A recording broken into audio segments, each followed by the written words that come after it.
Iran Saudi আরবকে পছন্দ করে না, কিন্তু ভারতের দুজনার সঙ্গেই ভালো সম্পর্ক। অন্যদিকে ইরান মানে নেতানিয়াহু তথা আমাদের ইসরায়েলকেও পছন্দ করে না, কিন্তু ভারতের দুজনের সঙ্গে ভালো সম্পর্ক। ভারতের রাশিয়ার সঙ্গে সম্পর্ক তো আছেই, সঙ্গে ইউক্রেনের সঙ্গেও ভালো সম্পর্ক আছে। অন্যদিকে দেখুন যে চীনের সঙ্গে গালবানে এত ঝামেলার পরও ভারতের কিন্তু সম্পর্ক খুব ভালো চীনের সঙ্গে।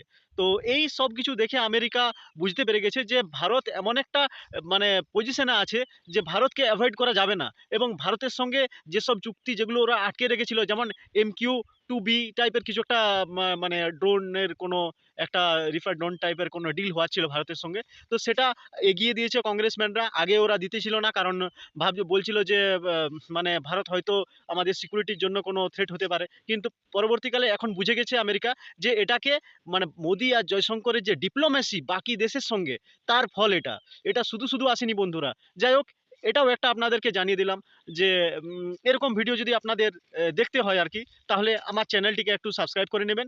আর অবশ্যই ফেসবুকে ফলো করে নেবেন। অনেকেই চ্যানেলের মানে অনেকেই ভিডিওগুলো দেখছেন কিন্তু সাবস্ক্রাইব বা ফলো করছেন না। তো রিকোয়েস্ট রইল, প্লিজ একটু মানে ফলো বা সাবস্ক্রাইব, যেটাই আপনাদের যে প্ল্যাটফর্ম থেকে আপনারা দেখছেন সেই হিসাবে আপনারা একটু সাবস্ক্রাইব বা ফলো করে নেবেন।